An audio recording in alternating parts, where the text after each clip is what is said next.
Amin. Rasulullah berkata, baiti jannati, rumahku sorgaku. Baiti jannati, rumahku sorgaku itu bukan rumah yang besar, bukan rumah yang mewah, bukan rumah yang megah, bukan rumah yang di dalamnya terdapat perabotan-perabotan yang mahal.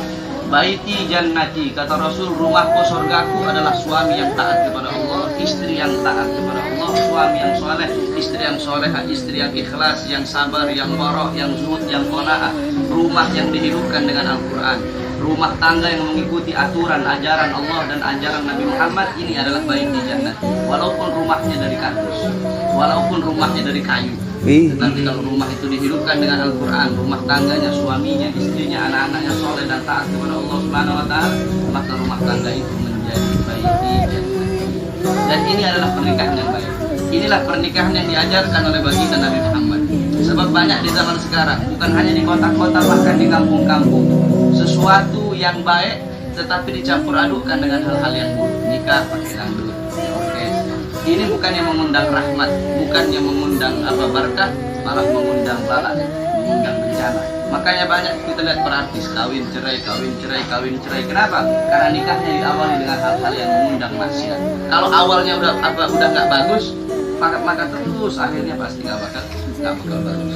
Wasiat saya bagi Upi dan calon istrinya nanti, jadilah kalian berdua suami dan istri yang taat kepada Allah.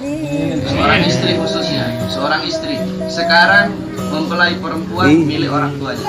Nanti kalau udah menikah, seorang wanita bukan lagi milik orang tuanya, tetapi sepenuhnya milik suaminya. Begitupun si Upi harus bisa menjadi imam yang baik, memberi makanan yang halal, memberi makanan yang berkah. Jangan sampai istri dikasih makan haram. Jangan sampai istri dikasih makan hal-hal yang didapatkan dari rezeki yang tidak halal, dari nafkah yang tidak halal, dari nafkah yang haram. Sebab itu pun berpengaruh. Al-Imam Syafi'i, beliau punya ayah bernama Sayyidina Idris. Ini Sayyidina Idris, dulu beliau waktu masih muda, beliau duduk di samping sungai. Ketika beliau duduk di samping sungai, tiba-tiba ada sebuah apel. Itu apel hanyut dari sungai. Beliau ambil itu apel, beliau makan itu apel. Ketika beliau makan itu apel, baru beliau sadar ternyata ini apel ada yang punya. Walaupun itu hukumnya syubhat, tapi pasti ada yang punya. Karena ini sungai ngalir. Beliau ikuti itu sungai, berhari-hari beliau ikuti sampai di ujung beliau lihat banyak pohon apel. Akhirnya beliau tanya, ini yang punya pohon apel siapa? Oh, ini orang tua ini.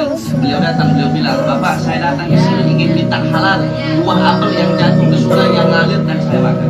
Saya pengen minta halalnya, pengen minta ridhonya, karena saya tidak mau barang yang syubhat masuk, apalagi barang yang halal. Apa kata yang punya apel itu? Boleh, asalkan engkau harus kerja dulu berbulan-bulan di situ. Jadi ayahnya Imam Syafi'i, dia kerja di situ berbulan-bulan, macul, berbulan-bulan nanam. Hanya untuk apa? Hanya untuk minta halal dan minta ridhonya satu buah apel yang dia makan. Berbulan-bulan udah selesai. Akhirnya beliau bilang, sudah berbulan-bulan. Sekarang saya ingin pulang. Kau sudah halalkan satu buah apel yang saya makan. Apa kata bapak tersebut yang punya pohon apel? Belum. Saya halalkan dengan satu syarat. Kamu harus nikah dengan saya punya anak. Tetapi saya punya anak perempuan ini nggak punya mata.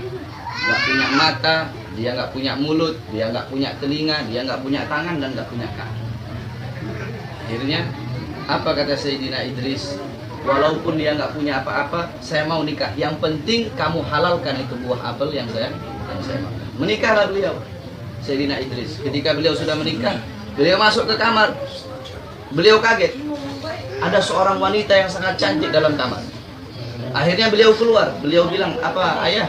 Mungkin ini saya salah masuk kamar. Soalnya di dalam ada wanita yang sangat cantik. Apa kata ayah mertuanya Imam Syafi'i? Sayyidina Idris, itu adalah istri. Loh, katanya ayah dia nggak punya mata. Maksudnya dia nggak punya mata, dia tidak pernah memandang hal-hal yang haram. Dia nggak punya telinga, dia tidak pernah mendengar hal-hal yang haram. Dia tidak punya mulut, dia tidak pernah berkata hal-hal yang haram.